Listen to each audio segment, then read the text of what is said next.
The Enigma machine sat silently in the dim-lit room, its mechanical hum echoing through the air like a heartbeat. Its design was an intricate dance of gears, rotors, and wires, a creation born of German ingenuity and confidence. A marvel of secrecy, the Enigma was the cornerstone of their cryptographic superiority, the device that would secure victory for the Third Reich. Every day, its wheels turned in perfect synchronization, encoding messages that flowed like invisible rivers of intelligence across enemy lines. To the German cryptographers, the Enigma was an impenetrable fortress, a perfect mechanism of security, one that had yet to meet its match. They believed that no power in the world could crack the code. The device represented more than just military prowess. It was a symbol of their technological triumph, a shining testament to German intellect and their unshakable belief in their ability to dominate the war. The hum of the machine seemed to echo the beating hearts of the cryptographers who operated it, their faces serene, unaware of the growing storm that surrounded them. The machine's complex array of rotors, set in precise configurations, twisted and turned, generating a cryptic symphony that seemed as perfect as the empire it supported. Every message, every transmission encoded with the Enigma was another nail in the coffin of the enemy's hope. To the men who crafted these codes, the Enigma was the key to securing an invincible future. It gave them a sense of control, a sense that no matter how hard the Allied forces fought, they were always one step ahead. But as the wheels of the Enigma machine turned, they failed to see the cracks forming just beneath the surface, cracks that would soon spread like wildfire, ignited by the genius of an unseen force across the English Channel. The cryptographers sat back in their chairs, hands folded as they observed the machine's work. They spoke little, for there was little to say. The Enigma's brilliance spoke for itself. They knew that victory was all but assured, a matter of time, not effort. Each successful code meant another moment of security, a brief reprieve in the tense silence of war. But little did they know that across the water, in the quiet, dim-lit rooms of Britain's Room 40, a different kind of hum was taking place, one that would soon disrupt the serene, confident rhythm of the Enigma. The German cryptographers, lost in their belief of invulnerability, never considered the possibility that their own creation would one day be their undoing. The pride of the German codebreakers was palpable, their eyes gleaming with the certainty of victory. They moved through their days with an air of quiet arrogance, confident that no one could penetrate the secrets they guarded so well.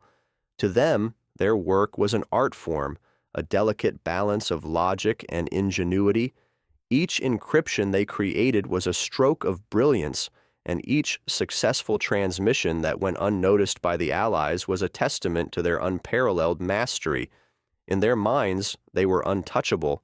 The notion of failure seemed absurd to them, like the very concept of defeat was foreign, a concept that did not apply to their meticulously crafted codes. They could not fathom that their own pride, their belief in the machine's perfection, would become the very thing that would betray them. As the days turned into weeks and the weeks into months, the cryptographers' confidence only grew. The Enigma, with its unyielding complexity, became a symbol of their intellectual superiority.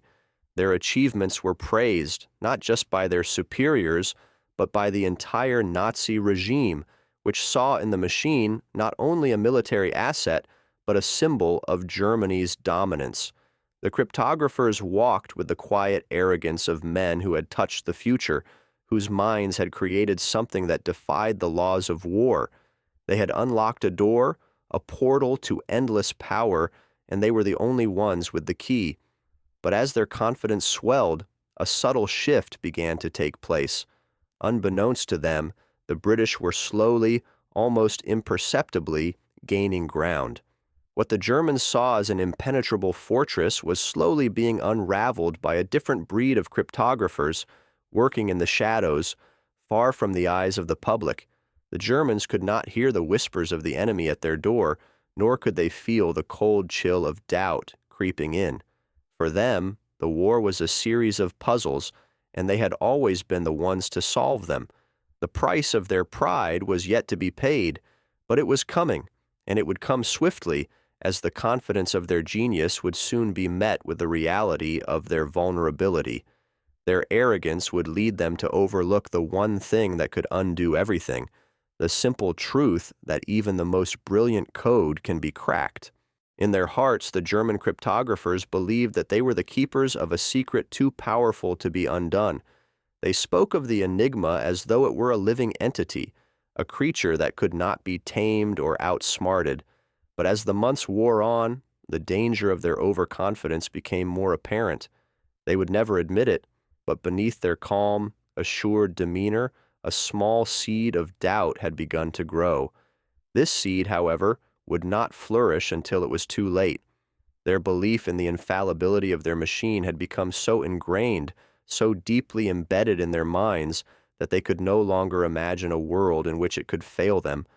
But failure was coming, not in the form they expected, but in the quiet, unseen efforts of those who were determined to prove that no secret is truly safe.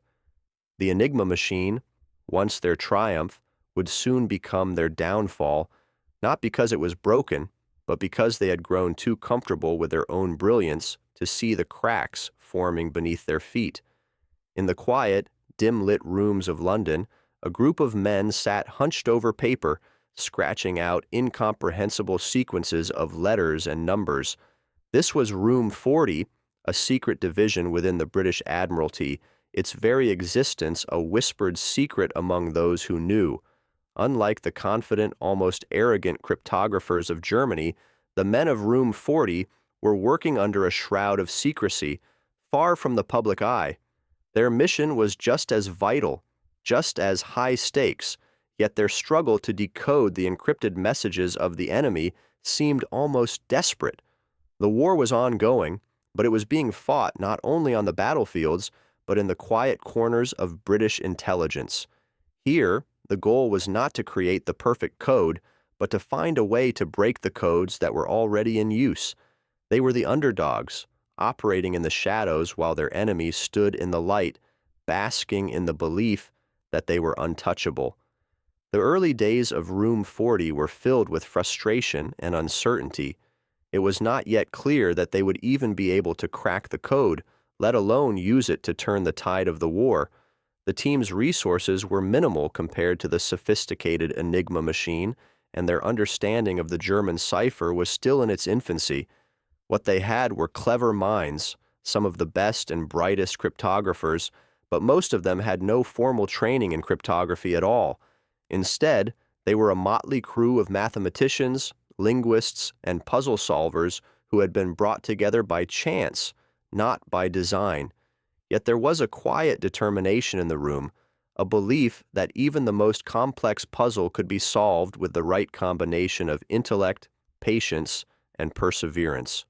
Each day, they worked tirelessly, their eyes scanning through endless strings of letters and numbers, searching for patterns that might suggest a crack in the German system.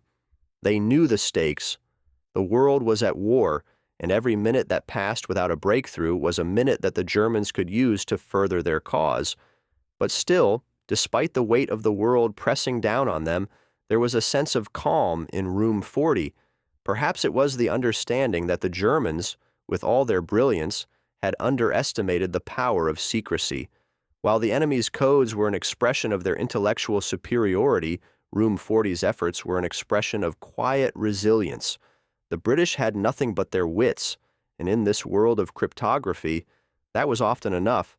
But there was still a long road ahead, and no one in Room 40 could yet see the light at the end of the tunnel. The men behind Room 40 were as varied as the codes they sought to crack. They were an eclectic group, not bound by rank or formal titles, but united by a single, quiet mission, to defeat the Germans through their own mastery of codes. Among them was the brilliant mathematician Alastair Denniston, a man whose quiet intellect belied the complexity of his work. He was the head of Room 40, and though his leadership was understated, his mind was one of the sharpest in Britain. His stoic demeanor hid the weight of the responsibility he carried, knowing that his team's efforts could change the course of the war. Beneath his calm exterior was a deep sense of urgency, but also a quiet belief that they would succeed. Denniston was a man who believed in the power of the mind to overcome seemingly insurmountable odds, and that belief sustained him during the darkest moments of Room 40's existence. Then there was the enigmatic figure of William Friedman, an American who had come to Britain to lend his expertise. His background was unconventional. He had no formal cryptography training, but his mind was a labyrinth of patterns and codes. Friedman had a gift for seeing connections where others saw only confusion, a talent that proved invaluable as Room 40 began to break through the German codes. His early contributions were nothing short of extraordinary, and he became one of the key figures in the effort to decipher the German messages. But Friedman was not alone. There were others, each with their own unique skills and perspectives. Some were linguists, trained to see the structure in language where others saw only chaos. Others were logicians, able to make sense of the seemingly random jumble of letters and numbers that the Germans had woven into their codes. Together, they formed a team that was as intellectually diverse as it was cohesive, their minds constantly challenging and refining one another's ideas. Despite their differences, there was a deep respect among the men of Room 40. They recognized each other's strengths, and though they worked in silence for hours on end, there was an unspoken bond that tied them together. They knew that the success of their efforts depended on their ability to work as a team, to share their insights and ideas without fear of judgment. In the quiet solitude of their work, each man felt the weight of history pressing down upon him. The outcome of the war, at least in part, rested on their ability to succeed. The Germans had a head start, a machine that seemed invincible, but in Room 40 there was something else, a quiet confidence, born not of arrogance, but of the belief that no code, no matter how complex, could ever be completely secure. The Germans had underestimated their opponents, and in doing so, they had allowed a new kind of intelligence to emerge, one that was not based on brute force, but on the power of the mind and the patience to wait for the right moment to strike. The tension was palpable, but so was the quiet sense of optimism that lingered in the air. Each day brought them closer to a breakthrough, and as the cryptographers of Room 40 continued their work, they grew more and more certain that the enigma would fall. The Germans, so confident in their machine, had made a fatal mistake.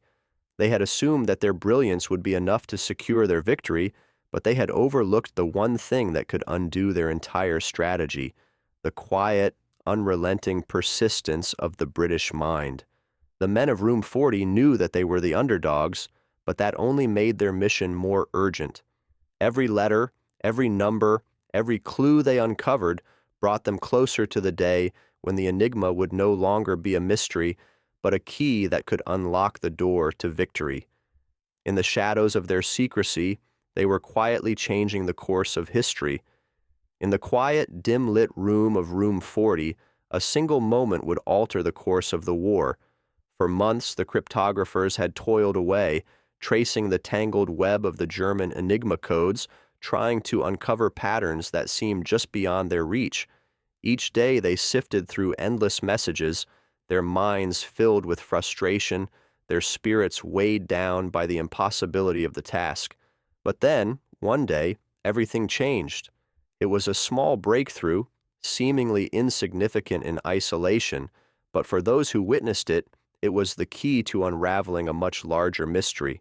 It happened when a single, carefully examined message finally clicked. One of the cryptographers, a quiet genius named Gordon Welchman, spotted a peculiar repetition in the transmissions. It was subtle, a pattern hidden within the layers of seemingly random numbers and letters. For a moment, Welchman sat in silence, his mind racing. He called over his colleagues, and together they analyzed the message again. What had once seemed like an endless, indecipherable string of characters now held a clue, a crack in the surface of the Enigma machine's fortress. The realization hit them like a wave. They had found something real, something tangible. The enigma could be broken. The room was filled with a tense silence as the full weight of this revelation settled over them. This was no longer a theoretical exercise, no longer just a puzzle to be solved. The Germans had believed their enigma code to be invincible, an impenetrable barrier between their secrets and the outside world. But now, in this humble, secretive room, the British had found a way in. There was no immediate rush of victory, no jubilant cheers. Instead, there was a quiet, measured acknowledgement that they had just gained access to an immense power, one that could change the fate of the war. The realization was both exhilarating and sobering. They had a weapon now, one more powerful than any bomb or plane, knowledge. But with that knowledge came an immense responsibility. What they did with it next could alter the course of history. As the days turned into weeks, the implications of their breakthrough began to settle in, and the full weight of their discovery became clear. The first successful crack of the Enigma code was not just an academic triumph, it was a game changer. The Germans, so confident in their cryptographic superiority, had underestimated their enemy.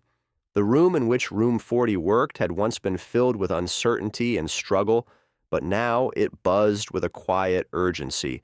The cryptographers knew that what they had uncovered could shift the tides of war, but they also understood that this was just the beginning. The British were quick to act. They began using the information they had uncovered to launch targeted strikes against the Germans. Their first success came when they intercepted a transmission about a planned U-boat attack in the North Atlantic.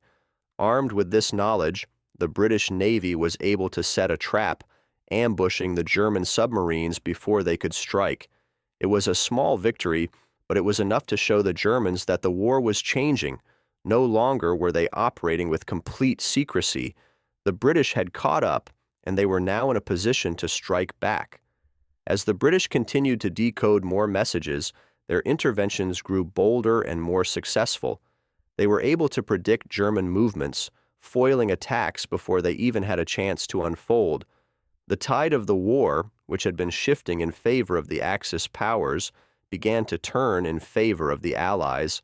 The U-boat campaign, which had been a constant threat to British shipping, was suddenly on the defensive.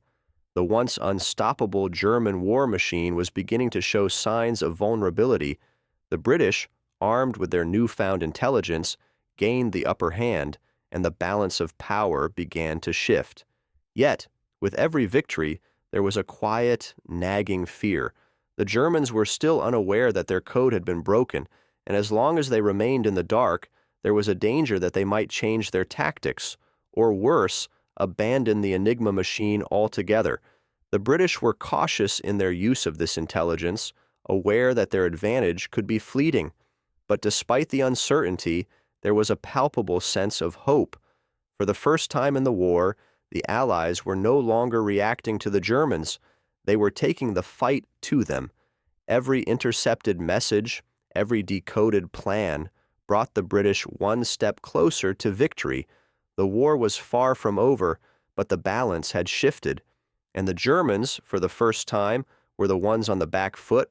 The power of knowledge had finally tipped the scales, and with it, the possibility of a new future, one where the enemy's secrets were no longer safe. As the British cryptographers continued to decrypt the German messages, the fragile walls of secrecy that the Germans had so carefully built began to crumble. The immediate consequences were subtle, almost imperceptible to those in Germany. On the surface, the war machine still roared forward with its usual momentum, its propaganda machine pumping out reassurances of imminent victory. But underneath, a silent storm was gathering. The messages that had once been encoded with meticulous care were now slipping through the cracks, revealing the precise movements of German forces, their strategies, and their darkest secrets. The Germans, who had believed their codes to be invulnerable, found themselves facing the cold, harsh reality that their own secrets were no longer theirs to keep. The first cracks in their armor came with the Allied victories, small, seemingly insignificant wins that, when pieced together, began to show a disturbing pattern. British and American forces began intercepting German movements, anticipating attacks and counterattacks before the Germans themselves had fully mobilized. At first, the Germans attributed these victories to sheer luck or the incompetence of their enemies, but as time wore on, it became clear that something more sinister was at play. The Enigma was no longer a tool of invulnerability, it had become their undoing. The very code they had placed so much trust in, the code they had believed to be impenetrable, was now a liability. With each intercepted transmission, the British grew bolder, and the Germans' sense of security began to slip. They had trusted their secrets to an unbreakable system, but in doing so, they had failed to account for the resilience and determination of their enemies. Room 40's revelations had begun to turn the tide of the war, but they had also laid bare the consequences of overconfidence. The Germans had been so certain of their superiority, so convinced that their brilliance in code breaking and military strategy would guarantee victory, that they had never considered the possibility of failure. Now, their own arrogance and complacency were beginning to cost them dearly. The secrecy that had once been their greatest strength was now their greatest weakness.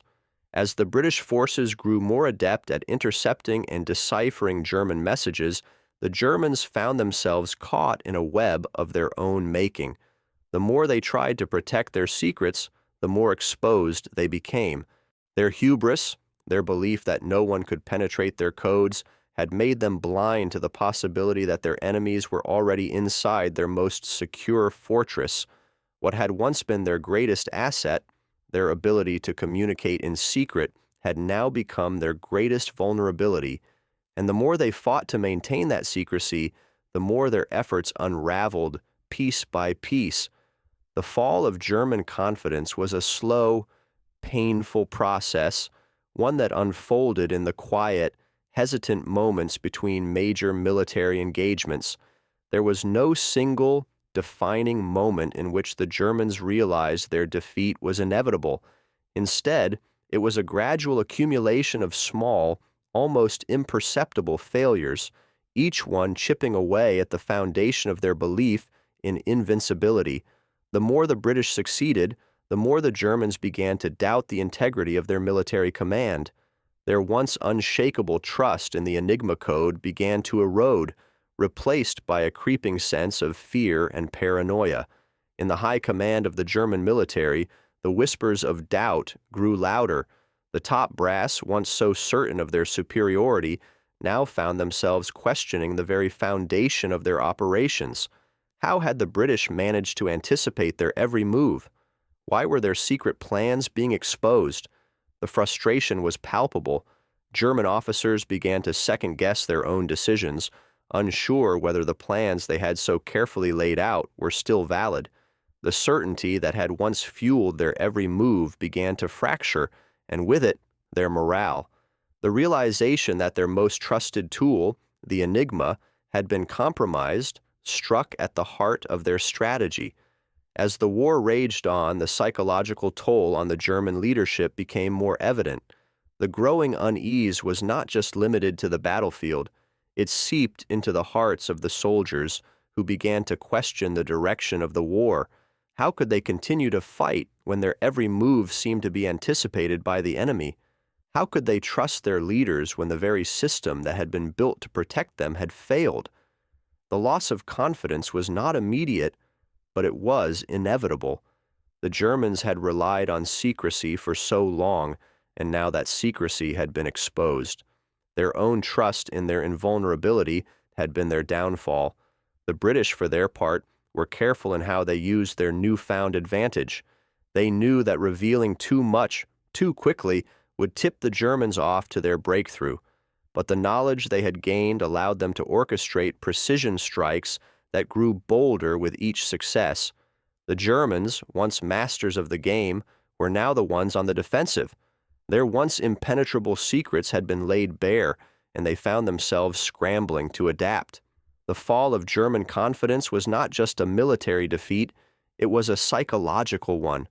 Their trust in their invincibility had been shattered, and with it, their hope for victory. The Germans had built their entire strategy on the belief that their secrets would remain hidden. Now, that belief had crumbled, and with it, their position in the war. It was no longer just about winning battles, it was about salvaging the remnants of their shattered pride. The British had gained the upper hand, but it came at a cost. The Germans, once confident in their ability to control the flow of information, were now left grappling with the consequences of their misplaced trust. The cost of secrecy, of believing in the invincibility of their codes, had finally been realized. As the tide of the war shifted, the Germans were left to pick up the pieces of their fractured confidence, knowing that they had been undone not by brute force, but by their own blind faith in the very secrecy they had so carefully guarded. In the silence of the war room, as the war raged on outside, the cryptographers of Room 40 worked tirelessly, often without recognition or fanfare. Their efforts, quietly and methodically, changed the course of history, but the world would not know their names for years to come. They were the unsung heroes of the war, their brilliance hidden behind the veil of secrecy. No medals were awarded, no grand speeches were made in their honor. Instead, their reward came in the form of quiet satisfaction, knowing that their work had played a crucial role in the defeat of the Nazis. The men and women of Room 40 were not soldiers in the traditional sense. They were intellectuals, mathematicians, linguists, and cryptographers, united by a shared sense of purpose and an unyielding determination to break the German codes. They were often isolated from the public eye, their names rarely mentioned in the history books. Their victories were won not on battlefields, but in the quiet of their minds, deciphering the enemy's messages and unraveling the secrets of their plans.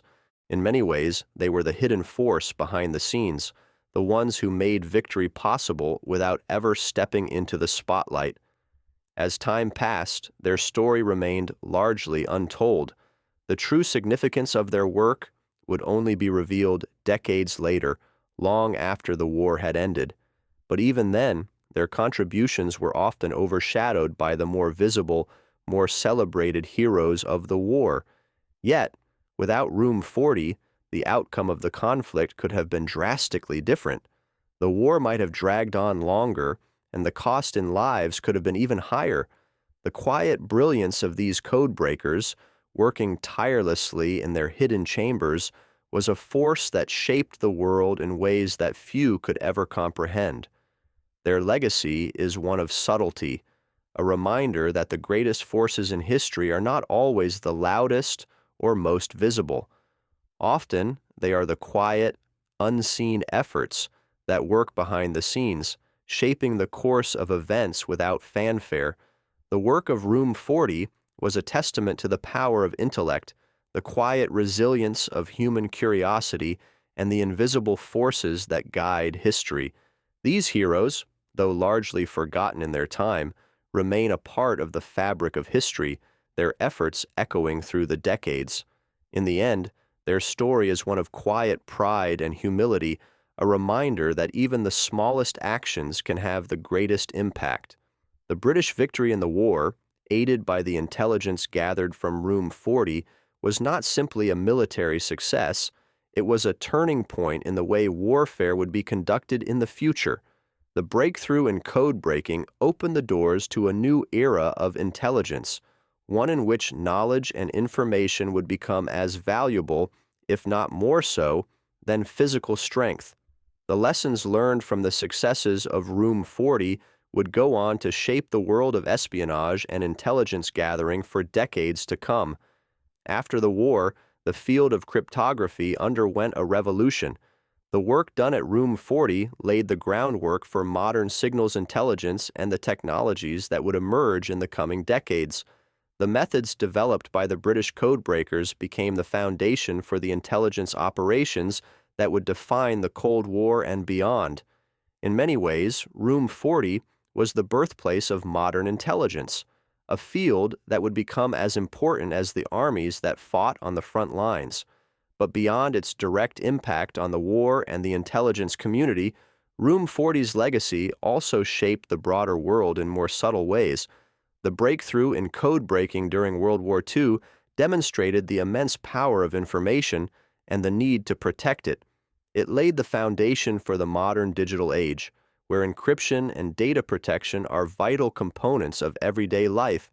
In a world where information is the currency of power, the lessons of Room 40 continue to reverberate.